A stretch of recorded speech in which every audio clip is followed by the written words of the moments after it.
the trains in the modern periodic table.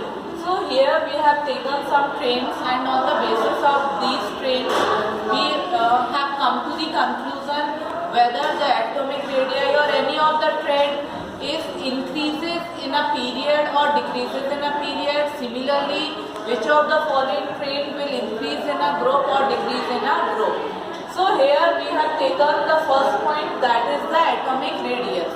So first of all, you have to know what is an atomic radius. So atomic radius, it means the distance from the center of a nucleus. किसी भी atom के centre में क्या पाया जाता है? Nucleus पाया जाता है. तो न्यूक्लियस का जो सेंटर है, उस सेंटर से लेके उस एटम के आउटर मोस्ट सेल तक का डिस्टेंस, ठीक है, the distance between the centre of a nucleus to the outermost shell of an atom. किसी भी एटम के न्यूक्लियस के सेंटर से उस एटम के आउटर मोस्ट सेल तक का जो डिस्टेंस होता है, that is known as the atomic radius. So here we have seen that in a period it means from left to right, group it means top to bottom. So in a period it means from left to right the atomic radii decreases.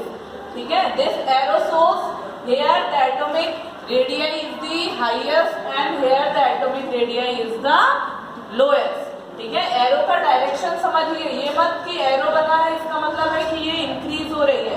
Arrow का direction इस side है, it means यहाँ highest value है, यहाँ पे आपकी lowest value है. इसका मतलब क्या होगा कि जो एटॉमिक रेडियस है it decreases as we move from left to right. जब हम दाएं से बाएं की तरफ पीरियड में मूव करते हैं तब हमारी जो एटॉमिक रेडियस है वो डिक्रीज हो रही है. सबसे ज्यादा एटॉमिक रेडियस बिगनिंग में होगी, जैसे जैसे हम मूव करते जाएंगे राइट साइड को वैसे वैसे एटॉमिक रेडियस डिक्रीज होती जाएगी. इसका रीजन है कि जब हम लेफ्ट टू राइट मूव करते हैं पीरियड में तो जो एटॉमिक नंबर है वो क्या होते हैं? इंक्रीज हो जाते हैं. एटॉमिक नंबर इंक्रीज हो गया, इसका मतलब न्यूक्लियर चार्ज इंक्रीज हो गया. न्यूक्लियर चार्ज इंक्रीज हो गया, लेकिन इसके साथ एक क्या पॉसिबिलिटी होती है कि एटॉमिक नंबर तो इंक्रीज हो रहा है. एटॉमिक नंबर इंक्रीज होने के साथ साथ जो नंबर ऑफ सेल्स होते हैं, हर एक एटम के बाहर क्या होते हैं? बहुत सारे सेल्स पाए जाते हैं, लेकिन पीरियड में जो नंबर ऑफ सेल्स रहते हैं दे रिमेन कांस्टेंट, उनमें कोई भी चेंज नहीं होता है. तो आपका न्यूक्लियर चार्ज इंक्रीज हो रहा है, लेकिन एक ही सेल में न्यूक्लियर चार्ज इंक्रीज हो रहा है, जिसके कारण क्या होता है कि यदि इलेक्ट्रॉन बाहर ज्यादा है और सेंटर में क्या है? प्रोटॉन की मात्रा ज्यादा है, तो फोर्स ऑफ अट्रैक्शन क्या हो जाएगा? बहुत अधिक हो जाएगा, जिसके कारण साइज कैसा हो जाएगा? छोटा हो जाएगा. तो यहाँ पर atomic radius decreases as we move left to right because atomic number increases. Second, nuclear charge increases while the number of cells remain the constant. तब जब हम ग्रुप में बात करते हैं from top to bottom, so here the atomic radii increases. This sign shows from top to bottom it is gradually increases. यहाँ पे ये इंक्रीज क्यों होती है? क्योंकि सिमिलरली यहाँ भी एटॉमिक नंबर बढ़ रहा है. एटॉमिक नंबर बढ़ा इट मीन्स न्यूक्लियर चार्ज बढ़ जाएगा, लेकिन यहाँ पे नंबर ऑफ सेल्स बढ़ रहे हैं. नंबर ऑफ सेल्स बढ़ रहा है, इसका मतलब सेंटर से लेके जो आउटर मोस्ट रेडियस है उसका डिस्टेंस क्या हो जाएगा? बढ़ जाएगा. यहाँ पे नंबर ऑफ सेल्स नहीं बढ़ रहे थे, न्यूक्लियर चार्ज और एटॉमिक नंबर बढ़ रहा था. नंबर ऑफ सेल्स ना बढ़ने के कारण यहाँ पे एटॉमिक रेडियस डिक्रीज हो रही थी, लेकिन यहाँ पर एटॉमिक नंबर बढ़ रहा है, न्यूक्लियर चार्ज बढ़ रहा है, उसके साथ नंबर ऑफ सेल्स भी बढ़ते जा रहे हैं, जिसके कारण atomic radius from top to bottom और in a group increases. Second trend is the ionisation enthalpy. Ionisation enthalpy का मतलब होता है the amount of energy required to remove an electron from the outermost shell of an atom. किसी भी atom के outer most shell से, जो सबसे बाहरी सेल है, उस सेल से इलेक्ट्रॉन को रिमूव करने के लिए जितना अमाउंट ऑफ एनर्जी रिक्वायर होता है उसे हम क्या बोलते हैं? Ionisation enthalpy. एटम की आउटर मोस्ट सेल में जो इलेक्ट्रॉन प्रेजेंट है उनमें से किसी एक इलेक्ट्रॉन को निकालने के लिए जितना अमाउंट ऑफ एनर्जी लगेगा उसी को क्या कहते हैं, आयनाइजेशन एंथैल्पी कहते हैं। पीरियड की बात करें from left to right, so the ionisation enthalpy as we are moving in a period from left to right, so it is increases. The reason behind this is कि यहाँ पे क्या हो रहा है, एटॉमिक साइज कैसा हो रहा है, घटता जा रहा है। एटॉमिक साइज घटता जा रहा है, इट मीन्स आपको ज्यादा से ज्यादा अमाउंट ऑफ एनर्जी लगेगा इलेक्ट्रॉन को रिमूव करने के लिए। देखिए जितना छोटा एटम का साइज होगा उतना ज्यादा क्या होगा, सेंटर और आउटर मोस्ट सेल के बीच में फोर्स ऑफ अट्रैक्शन होगा। ठीक है, आप ही बताइए कोई चीज हमारे जितने पास होती है, कोई चीज आपके बहुत पास है और कोई दूर है, तो दूर वाली चीज आसानी से निकल जाएगी, पास वाली चीज को अलग करने में समय लगेगा, ज्यादा मेहनत लगेगी। तो यहाँ पे क्या हो रहा है, एटॉमिक साइज क्या हो रहा है, धीरे धीरे घटता जा रहा है। एटॉमिक रेडियाई हम यहाँ पे एटॉमिक रेडियाई भी हमारी घटती जा रही है। तो एटॉमिक रेडियाई डिक्रीज हो रही है, एटॉमिक साइज डिक्रीज हो रहा है, जबकि न्यूक्लियर चार्ज क्या हो रहा है, इंक्रीज होता जा रहा है। So it will require the higher amount of energy to remove an electron from the outermost cell of an atom as we move from left to right. जैसे जैसे हम लेफ्ट से राइट की तरफ जाएंगे तो हमें ज़्यादा से ज़्यादा अमाउंट ऑफ एनर्जी का रिक्वायरमेंट होगा, क्योंकि एटॉमिक साइज बहुत छोटा हो जाएगा। पास की चीज को दूर करने में हमें ज़्यादा अमाउंट ऑफ एनर्जी लगता है इन कंपैरिजन जो चीज हमसे दूर है उसको रिमूव करने में। When we move in a period from top to bottom, so here the ionization enthalpy will be decreases. यहाँ पे आयनाइजेशन एंथैल्पी क्यों डिक्रीज हो रही है, क्योंकि यहाँ पे एटॉमिक रेडियाई या फिर हम क्या एटॉमिक साइज इंक्रीज होता जाता है। एटॉमिक साइज इंक्रीज हो गया मतलब सेंटर से आउटर मोस्ट सेल का डिस्टेंस ज्यादा हो गया। डिस्टेंस ज्यादा होने के कारण बाहर की चीज को रिमूव करना इजी हो जाएगा। यदि वो डिस्टेंस कम होता तो चीज को रिमूव करने में, इलेक्ट्रॉन को रिमूव करने में हमें ज्यादा एनर्जी लगती। इसलिए यहाँ पे आयनाइजेशन एंथैल्पी क्या है, हमारी डिक्रीज होती जा रही है। Third trend is the electron affinity.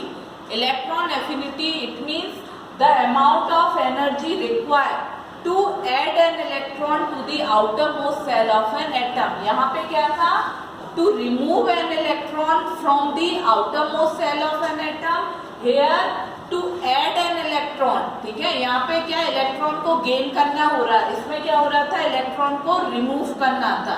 तो जितना अमाउंट ऑफ एनर्जी रिक्वायर होगा किसी भी एक इलेक्ट्रॉन को ऐड करने में in an outermost cell of an atom, so that amount of energy is known as electron affinity. Here the reason is similar of the ionization enthalpy. Atomic size या फिर atomic radii आपकी gradually decrease हो रही है in a period similar, और क्या है second आपका न्यूक्लियर चार्ज इंक्रीज हो रहा है, जिसके कारण इलेक्ट्रॉन एफिनिटी आपकी क्या है, इंक्रीज होती जा रही है। मतलब ज्यादा से ज्यादा अमाउंट ऑफ एनर्जी आपको रिक्वायर्ड है किसी इलेक्ट्रॉन को ऐड करने के लिए। लेकिन यदि हम पीरियड में बात करें तो जो electron affinity in a group, the electron affinity is gradually decreases as we move from top to bottom. So the reason is similar to the similar to the ionization enthalpy. The atomic size, or we can say the atomic radii is increases while the nuclear charge is also increases। ठीक है, यहाँ पे electron affinity हम देखते हैं इन a group क्या हो रहा है, gradually top to bottom decrease हो रही है। क्यों, क्योंकि आपका जो एटॉमिक रेडियाई है वो बढ़ता जा रहा है। एटॉमिक रेडियाई या एटॉमिक साइज बढ़ने के कारण आपको कम अमाउंट ऑफ एनर्जी का रिक्वायरमेंट होगा टू रिमूव द और to add the electron in the outermost shell of an atom. Then come to the fourth trend, electronegativity. Electronegativity का मतलब होता है किसी भी एटम की वो एबिलिटी जिसमें कि वो generally a pair of electron ठीक है, क्या करें, अ पेयर ऑफ इलेक्ट्रॉन को अट्रैक्ट कर सके in context to form a chemical bond. किसी भी केमिकल बॉन्ड को बनाने के लिए यदि कोई एटम इलेक्ट्रॉन पेयर को अट्रैक्ट करता है तो वो जो इलेक्ट्रॉन पेयर को अट्रैक्ट करने की उसकी जो एबिलिटी है या कैपेबिलिटी है वही क्या कहलाती है, electronegativity. Means electronegativity can be defined as the ability of an atom by which it attracts a pair of electron in context to form a chemical bond। किसी भी एटम की वो कैपेबिलिटी जिसके थ्रू वो एक पेयर ऑफ इलेक्ट्रॉन को attract करता है एक केमिकल बॉन्ड को बनाने के लिए। हम पीरियड में देखते हैं तो पीरियड में जो इलेक्ट्रोनेगेटिविटी है that gradually increases as we move from left to right. दाएं से बाएं आप देखिए क्या हो रहा है, इलेक्ट्रोनेगेटिविटी आपकी क्या हो रही है, इंक्रीज हो रही है। क्यों? क्योंकि हमने अभी ऊपर भी पढ़ा है कि जो न्यूक्लियर चार्ज होता है वो लेफ्ट टू राइट मूव करने पे क्या होता है, इंक्रीज होता है। न्यूक्लियर चार्ज इंक्रीज हो गया मतलब इसका जो इलेक्ट्रॉन लविंग कैरेक्टर है, मतलब इलेक्ट्रॉन को अट्रैक्ट करने का जो कैरेक्टर है वो इंक्रीज हो गया।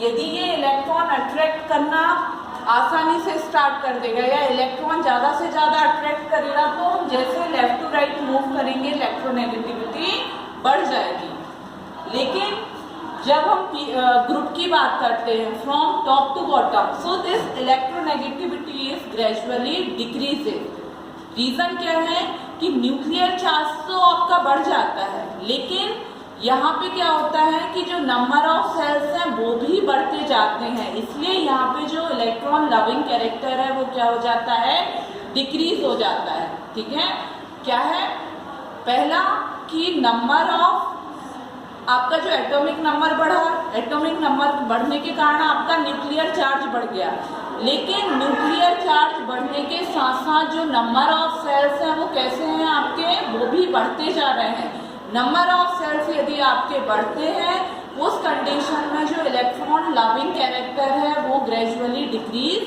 हो जाता है। इसलिए इलेक्ट्रॉन एफिनिटी आपके in a group means from top to bottom decrease हो जाती है। Then the next trend is the valence electron. तो हम पीरियड की यदि बात करते हैं means from left to right, तो जो आपके नंबर ऑफ वैलेंस इलेक्ट्रॉन है ये क्या होते हैं, बढ़ते जाते हैं। सिमिलरली यहाँ पे जो नंबर ऑफ वैलेंस इलेक्ट्रॉन है दे रिमेन दी कांस्टेंट। आप हर एक सेल के आउटर मोस्ट सेल में यदि हर एक एटम के आउटर मोस्ट सेल में देखेंगे तो आपको सिमिलरली इलेक्ट्रॉन किसी भी ग्रुप की बात कर लीजिए, यदि ग्रुप नंबर 1 में जाएंगे तो हर एक एलिमेंट के आउटर मोस्ट सेल में एक इलेक्ट्रॉन मिलेगा। ग्रुप नंबर 2 की बात करेंगे तो हर एक एलिमेंट के आउटर मोस्ट सेल में आपको 2 इलेक्ट्रॉन मिलेंगे। ग्रुप नंबर 3 में 3 इलेक्ट्रॉन मिलेंगे। इस तरीके से यहाँ पे क्या होता है, नंबर ऑफ जो वैलेंस इलेक्ट्रॉन होते हैं और in an atom of an element they will remain the constant. इसलिए मैंने यहाँ पे एरो का निशान नहीं बनाया है, सिंपली मैंने आपको वैलेंस इलेक्ट्रॉन लिख दिया है क्योंकि ग्रुप में जो बैलेंस इलेक्ट्रॉन है they will remain the same, but यहाँ पे जो नंबर ऑफ बैलेंस इलेक्ट्रॉन है in the outermost shell of an element they will gradually increases. Then the last 2 trends are the metallic character and the non metallic character. तो यदि आपने ठीक से periodic table देखा होगा तो periodic table में जो फर्स्ट पार्ट है उसमें आपको मेटल्स मिलते हैं, देन मेटलॉइड मिलेंगे जिगजैग मैनर में, उसके बाद आपको नॉन मेटल्स मिलते हैं। तो मेटेलिक कैरेक्टर जब लास्ट पॉइंट पे आपके मान लीजिए ये पीरियोडिक टेबल है, यहाँ पे आपके मेटल्स रहते हैं, देन ये क्या है आपके मेटलॉइड है, ठीक है, ये आपके क्या है मेटल्स, ये आपके मेटलॉइड, देन ये वाला पोर्शन आपका होता है नॉन मेटल का। तो यहाँ पर तो मेटेलिक कैरेक्टर आपका 0 होगा क्योंकि इस पोर्शन में तो क्या है आपके मेटल्स हैं, तो मेटेलिक कैरेक्टर है आपका धीरे धीरे क्या होता है डाउन। ठीक है, पीरियड में भी ऊपर से नीचे की तरफ आएंगे तो क्या होगा, मेटेलिक कैरेक्टर आपका बढ़ता जाता है, वहीं आपका नॉन मेटेलिक कैरेक्टर ऊपर की तरफ बढ़ता जाता है। क्योंकि यहाँ सारे मेटल है, इट मीन्स यहाँ पे नॉन मेटेलिक कैरेक्टर कैरेक्टर सबसे कम होगा। फिर बीच में आपके क्या आ जाते हैं, मेटलॉइड्स आ जाते हैं। तो यहाँ पर मीडियम होगा आपका जो नॉन मेटेलिक कैरेक्टर है, और सबसे ज्यादा नॉन मेटेलिक कैरेक्टर आपका, ये आपकी पूरी क्या है, पीरियोडिक टेबल है। पीरियोडिक टेबल में ये वाला पोर्शन मेटल है, मेटलॉइड एंड नॉन मेटल। तो यहाँ पे नॉन मेटल है, इट मीन्स यहाँ पे नॉन मेटेलिक कैरेक्टर ज्यादा होगा, यहाँ पे मीडियम होगा, और यहाँ पे मेटल्स है, इट मीन्स यहाँ पे नॉन मेटेलिक कैरेक्टर सबसे कम होगा। मेटल में नॉन मेटेलिक कैरेक्टर तो पाया ही नहीं जाएगा, कुछ एक्सेप्शनल केस में ही पाया जाएगा। बात यदि हम मेटल की करें तो यहाँ पे आपके मेटल्स हैं, इट मीन्स यहाँ पे मेटेलिक कैरेक्टर हाईएस्ट होगा, यहाँ पे मेटेलिक कैरेक्टर मीडियम होगा, और यहाँ पे मेटेलिक कैरेक्टर आपका लोएस्ट होगा। इसलिए मैंने इसको इस तरीके से एरो के थ्रू शो किया है। तो all these are the 7 trends on the basis of which we have discussed here their increasing or the decreasing order in a period or in a group. If there is any doubt regarding this video, so you can put a comment. I will provide you a better solution of this. Thank you.